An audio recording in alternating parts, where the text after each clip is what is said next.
Mumbai Goa highway प्रकरणी उदय सामंतांनी आरोप केले आहेत। मुंबई गोवा हायवे पूर्वीच्या सरकारची चूक आहे।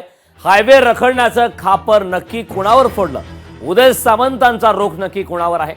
उदय सामंत खराब झालेल्या हायवेची पाहणी करणार, कारण उदय सामंत यांचा रोख नेमका कुणाकडे आहे हे पाहणं देखील महत्त्वाचं आहे। हायवे रखडण्याचं खापर त्यांनी कुणावर फोडलेलं आहे? मुंबई गोवा हायवे प्रकरणी आता उदय सामंत यांनी हे आरोप केले।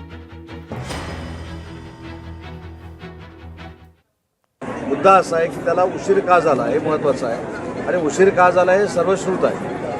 ते व्हॉट्सअपवरनं टाकण्याला आपण जास्त कॉग्निझन्स त्याचं घेतो। मला असं वाटतं की तो उशीर का झाला याची उत्तरं फार मोठी आहेत। काही सुप्रीम कोर्टामध्ये केसेस दाखल होत्या, काही हायकोर्टामध्ये केसेस दाखल होत्या, ज्यांनी काही कॉन्ट्रॅक्टर लोकांनी कामं घेऊन कामं केली नाहीत। आता याला योगेश कदम, उदय सामंत काही करू शकत नाही। त्याच्यामुळं हे देखील काही व्हॉट्सअपवर टाकण्यात आलं पाहिजे, त्याच्यामध्ये कदाचित आम्ही कमी पडतोय। लोकशाही मराठी ऐका, पहा, जागरूक रहा।